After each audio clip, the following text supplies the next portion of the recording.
All right, everybody, and welcome back to Echo Base Network, a fellowship dedicated to our love of Star Wars and entertainment.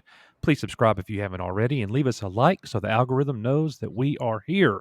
Nick, today we're looking at this article. The Book of Boba Fett has worse reviews than all Star Wars and Marvel shows so far. And this article is over at Forbes. Really interesting because Forbes wrote an article praising the show and was hmm really all about it. They wrote an article that absolutely, they hated it, and now they're reviewing. They're comparing it to other shows and kind of trying to put it in its place. But we're only one episode in, man. Yep. So here we go. We're going to go ahead and switch over now to the Forbes article.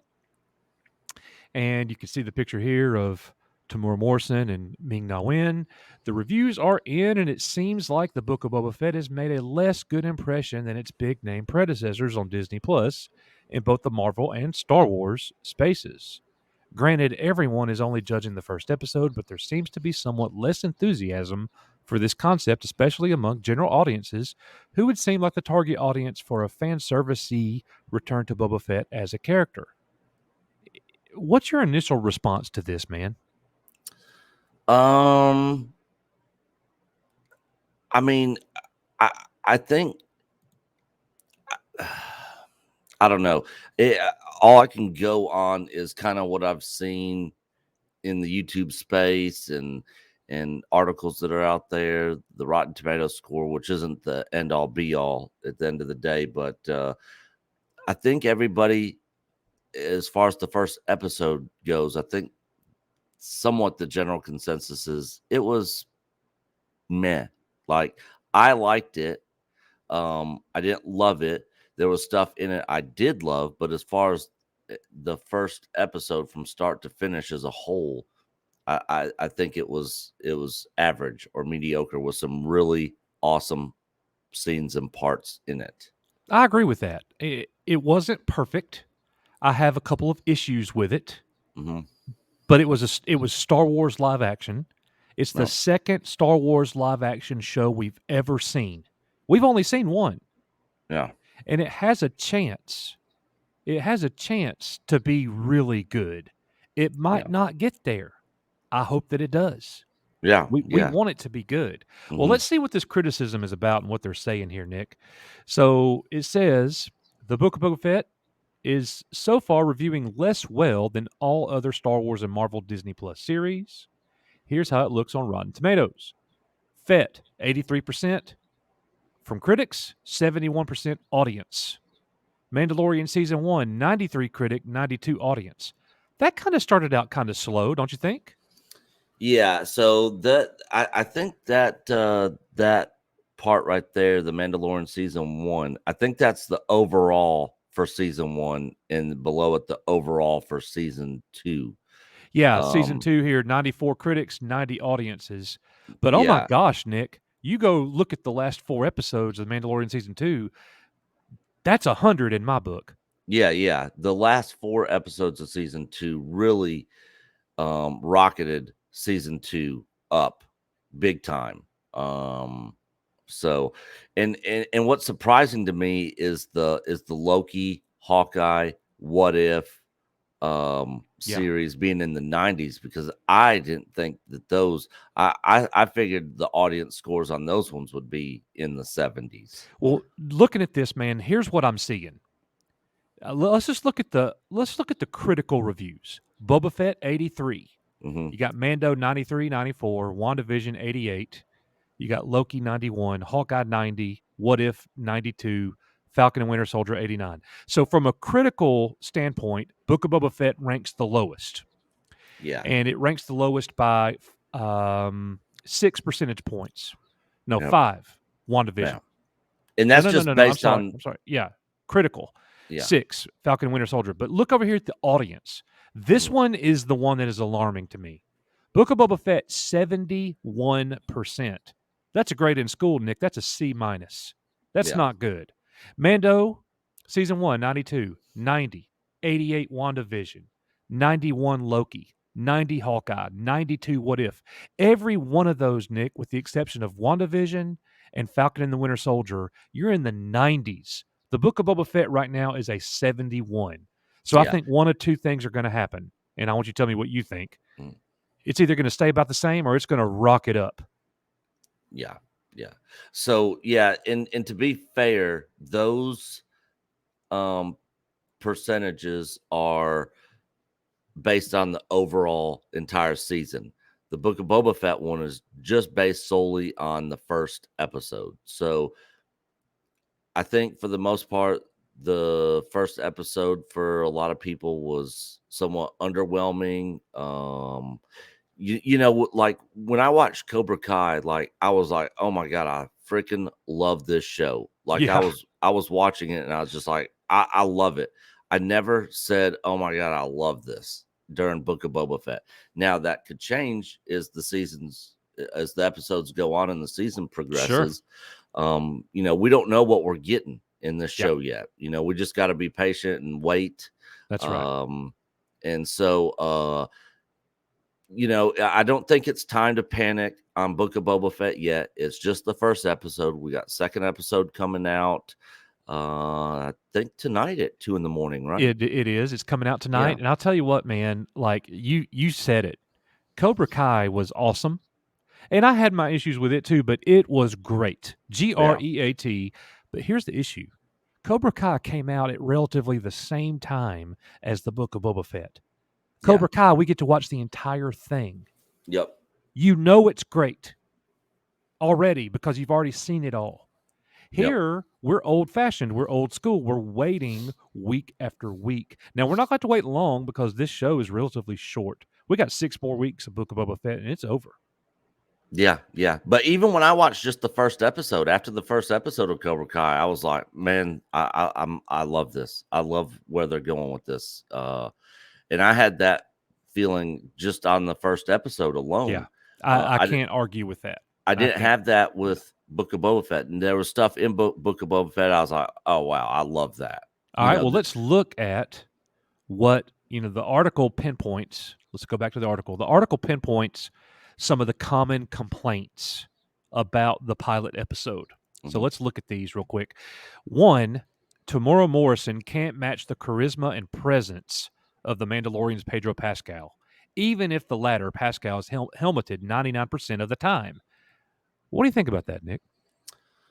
I think that that's a valid argument for a lot of people. Me personally, I would prefer him to leave the helmet on 99% of the time, just because I think his armor just looks badass, and I like it. You know, I like the helmet. I like him to have his helmet on. I prefer that. But at the end of the day, it's not that big of a deal to me. It's not like, oh my god, he's taking his helmet off. Like this is sucks now. You know, I prefer it to be on, but you know, it's not going to make or break the episode or the season for me whether he has it on or off. I am with you. I think that a big problem with the show is that we're seeing Tamura Morrison's face too much.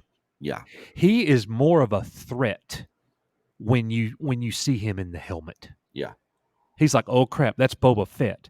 When yeah, when and I hate to say this, it might be in a lot of people's subconscious. Some people are going to disagree with this, and that's okay. Tamura Morrison's a 61-year-old man, yeah, you know, yeah. and He's and getting Boba old. Fett, I would have imagined would have been like in his 30s Hmm. during the Return of the Jedi era. Yeah, That's how I would have chalked him up. So, this is not an ageist comment. I mean, it is what it is, guys. yeah. He is no spring chicken.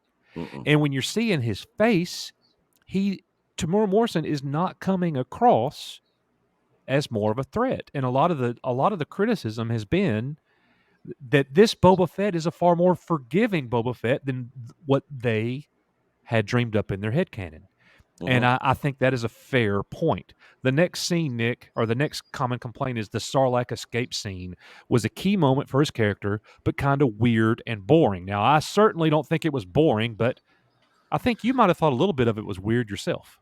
Yeah, I wouldn't say it was boring, but there was some stuff in that episode of him escaping the Sarlacc pit, where I was just like, really? Like, he comes out of the sand like a pretty good ways away A from, good 60, 70 feet. yeah, like let me put some people deep down, and I don't know if you guys have looked at let me see if I can pull this up, and I'm going to show this on screen. All right, so as you can see here from this image of what the Sarlacc looks like underneath the sand, you can see that the Sarlacc is actually vertical. So Boba Fett would have been probably somewhere right down in here in the early stages after being swallowed. Mm-hmm. I'm guessing he probably wouldn't have been all down here and that he probably would have been 100% dead if he would have made it this far down. Absolutely. But just say he makes it, he's right here in this section, and he busts out the side. I mean, look how much sand there is. The weight of that. There's no way he could have dug himself out of the sand and come out away from the Sarlacc pit like that. Right. It just it's one of those things that's, we've talked several times about stuff being believable, Yeah. and how when you watch a lot of stuff in the OT, a lot of it's like believable. Like when you see the ships and you see the stuff that they're doing, a lot of it's believable. That's just not believable that he got out of there and came out. Now, if he would have came out of the middle and like he basically flamed it and killed it, and then he worked his way back up through the creature and came out of the mouth Sure. here, and of course they leave the beak special edition out of it, and he just comes out through the center. That would have been believable to me. Or if what they did in the EU, Dengar is there and is basically, throws a rope down or something, to help aid him or something. Right. There's tons of different things you could have done other than have him come out of the sand a ways away from the creature. Okay. So Well, let's move on with the criticisms here, the complaints that we know. Complaint number 3, Nick, is the fight scene in the street with the shield mercs was badly choreographed, and surrounding Fett to box him in while he was wearing a jetpack made little sense. Now, an issue yeah, I have with it is I'm not too big of a fan of the shields themselves. I'm not either. Yeah, I didn't like that whole sequence. I wasn't a fan of it. If it weren't for the Of the Gamorrean guards shield showing guys. up when they did, Fett was done. Yeah, yeah, and in the flashbacks where we're like, he had his armor stripped. He was drugged through the desert. He has had acid burns from the Sarlacc pit. He was probably sunburnt, from 2 suns, being drugged across the desert. Yeah. So he's in a weakened state. Right. Um, even though he could still run away in the desert in the night and somewhat fight, he wasn't, still full strength enough to actually win the fight.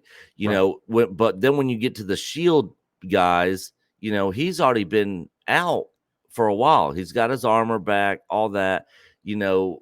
We shouldn't have seen him still being weak at that point. That was one of the issues I had. And again, as Coach said, yeah, I wasn't a fan of the shield guys. I thought they could have come up with something that was a little bit cooler, And that's that kind of a perfect segue to the last complaint from the article. They say here, Fett seems too vulnerable.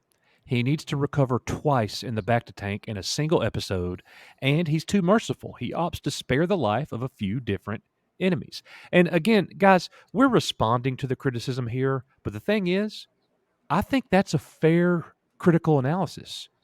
yeah, Without his helmet on, Tamora Morrison does come across playing the character as being merciful. He Yeah. does. And in all fairness, I think we're going to see some Tamora Morrison helmet on savagery in the very near future. That I hope we do, because if we Hmm. don't, I think we have a problem. I think the critical reviews and the fan reviews are going to be about the same. Hmm. But if we get the fit that more people are expecting, he's coming. I really do think he's coming. When that happens, I think that this thing's going to get better. But Nick, how do you respond to him being too vulnerable with the back to tank? I agree with that. You know, Yeah. he didn't have to go running back to the back to tank after killing 20 stormtroopers in Mandalorian. Not that we Yeah. know of. You know. Yeah. Yeah. Um, that's a good point. And yeah, I think he was shown to be vulnerable and weak somewhat, especially at that point in time when he shouldn't be. You know, I can concede to the argument of him being weak on the parts where he's has the flashbacks and he's with the Sand People. I can concede to that. Okay, he was in a weakened state. All right, no argument for me on that.